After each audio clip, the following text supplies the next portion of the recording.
Hello everyone, welcome to my channel. Please subscribe and keep watching more details. The bold and the beautiful spoilers.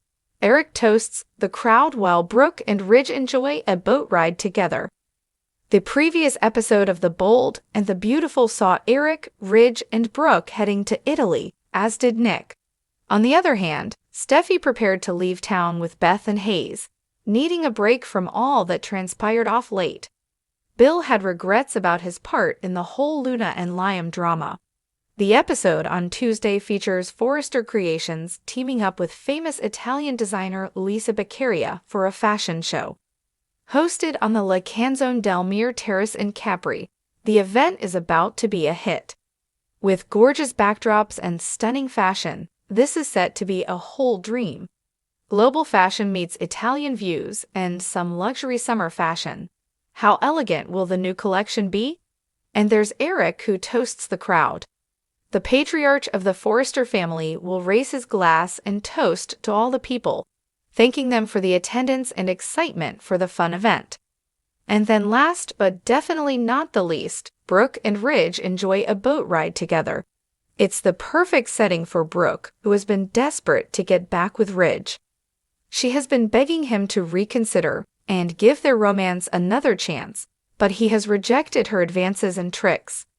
He is newly engaged to Taylor, but this is the moment she has been hoping for. The two of them together alone and Taylor far away back home. When Brooke and Ridge go on a boat ride alone, will she attempt something? Is this the trip where she puts her plans into action without Taylor around? How will Ridge respond to her behavior? To add to it, there's Eric who is also adamant about Ridge reuniting with Brooke. Even though Ridge has made it clear that he's happy with Taylor, Eric claims Brooke is his destiny. How will Ridge navigate Brooke and his father who is plotting this reunion? Then there's Ridge's half-brother Nick, who is also joining this trip and has plans to woo Brooke. After all, he wants her to give their romance another chance and move on from Ridge. Which way will the tide turn? Had never looked more radiant. Draped in soft lights, blooming with white roses and golden decor, it was a picture-perfect backdrop for the evening's exclusive celebration.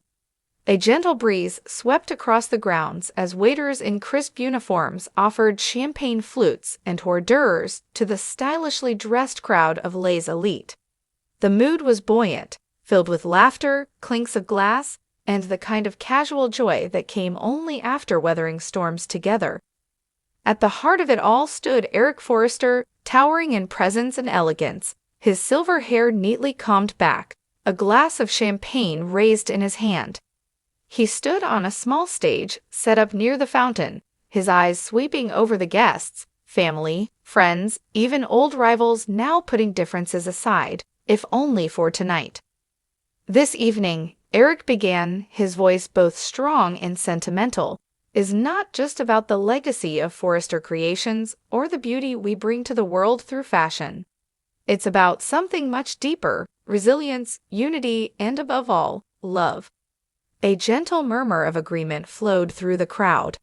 Donna, standing nearby, wiped a tear from the corner of her eye, her heart full as she looked at the man who had become her anchor once again. Beside her, Hope, Steffi, and Thomas exchanged soft smiles, each touched by the sentiment.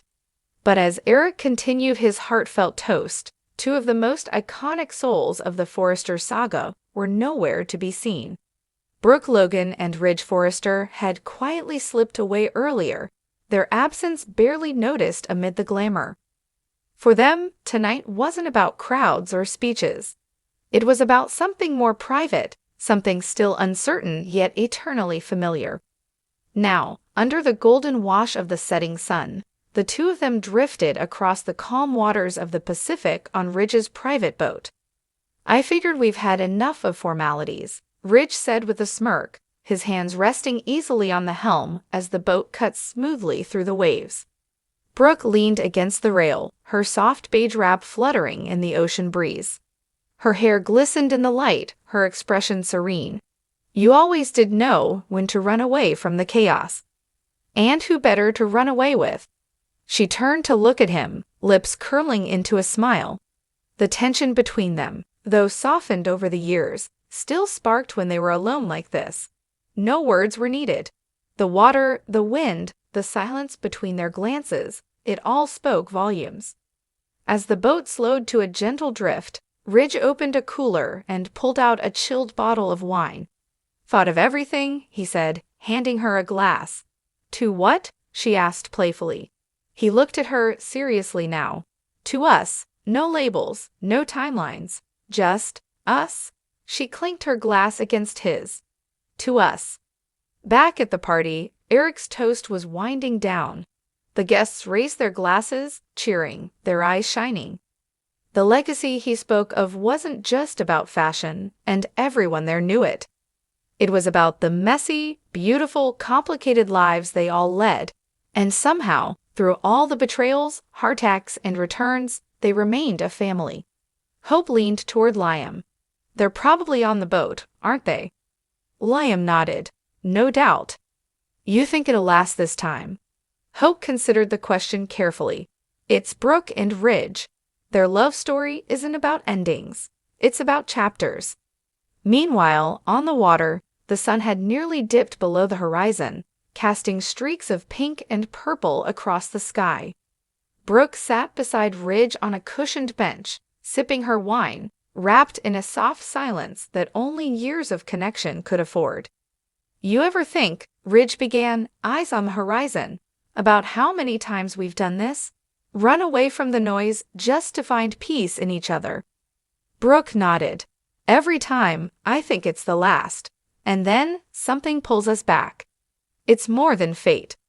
It's unfinished business," she said softly. "No," Ridge replied, taking her hand. "It's forever business."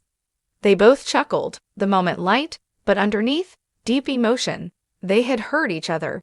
They had healed, and through it all, they had found new reasons to believe in what they had. Brooke looked out at the water, thoughtful. "Do you think we could ever really let go if we tried?" "I don't think we're meant to," Ridge answered. Suddenly, the gentle lapping of waves was interrupted by a familiar song, Brooke's favorite, drifting from the Bluetooth speaker Ridge had connected earlier. She smiled, surprised. "You remembered." He stood and offered his hand. "Always." And under the soft glow of dusk, with the sea as their dance floor, they swayed. Two silhouettes against the fading sky, two souls forever caught in a timeless rhythm of love, loss, and return.